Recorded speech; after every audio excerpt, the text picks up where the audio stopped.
Les devoirs, quand on a un enfant avec un TDAH, on sait que c'est souvent la guerre. Une vraie bataille tous les soirs qui met tout le monde sur les nerfs. Et s'il existait une méthode pour transformer ce chaos en juste 20 minutes de travail, au calme? C'est ce qu'on va explorer ensemble aujourd'hui. Cette phrase, elle est tellement parlante, elle résume à elle seule le quotidien de millions de familles. On sent bien la frustration, ce sentiment d'impuissance face à une situation qui semble complètement bloquée. Le scénario, on le connaît presque par cœur. Vers 17h, ça commence avec les excuses, le fameux « j'ai pas envie ». Puis, très vite, ça dérape vers les larmes.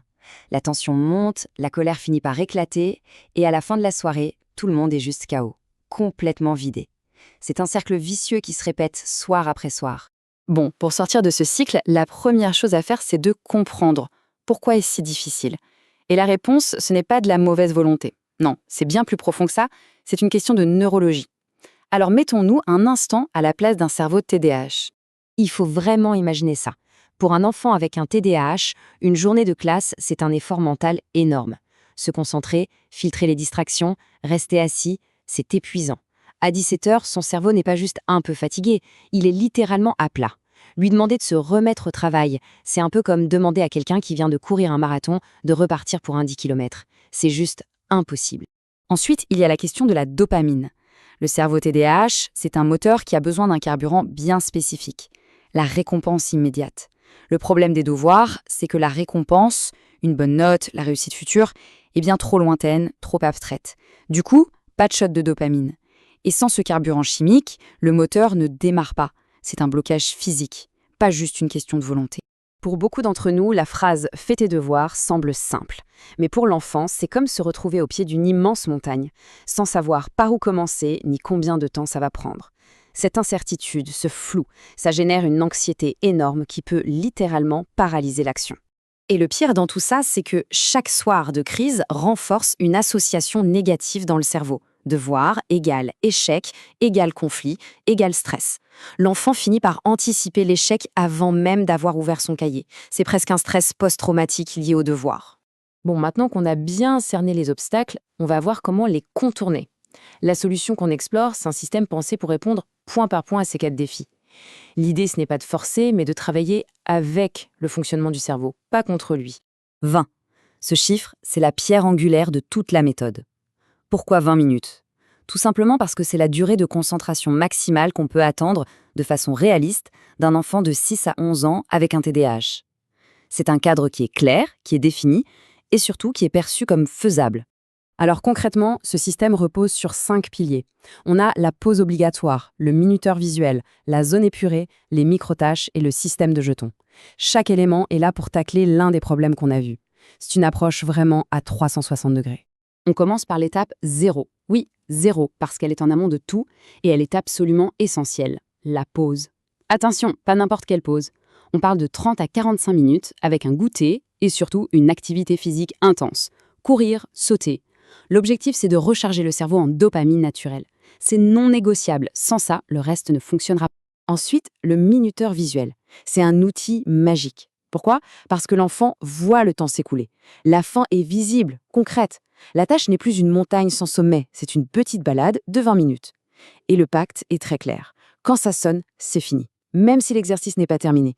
Rien que ça enlève une pression énorme.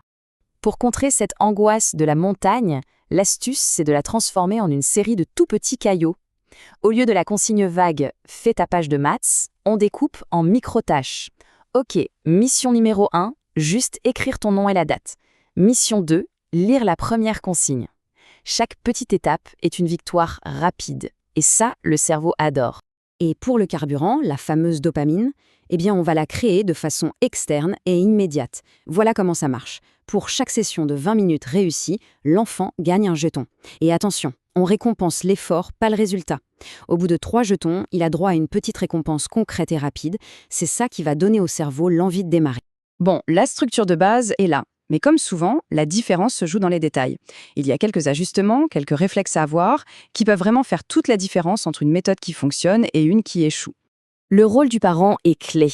Il s'agit d'être là, physiquement, pour aider à recentrer l'attention, d'avoir un petit rituel de démarrage. Un prêt, partez, Pour lancer la machine, si ça bloque, utilisez l'astuce du « fais juste une toute petite chose ». C'est aussi très puissant de noter les réussites dans un journal.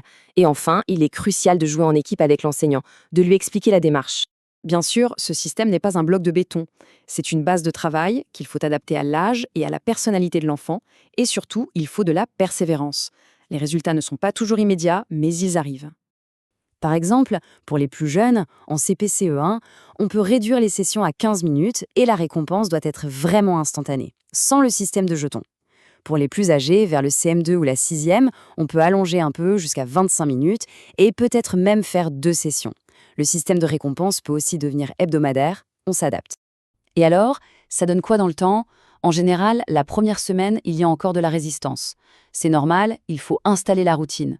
Dès la 3e semaine, on voit souvent que les crises diminuent, et au bout de 2 mois, elles deviennent vraiment rares. Le calme commence à s'installer durablement, la persévérance, ça paye. C'est peut-être le point le plus important de tous. Il faut redéfinir ce qu'on appelle la réussite. L'objectif, ce n'est pas que tout soit fini et parfait. L'objectif, la vraie victoire, c'est d'avoir réussi à obtenir 20 à 40 minutes de travail concentré dans le calme. C'est de transformer un moment de conflit en un moment productif et serein.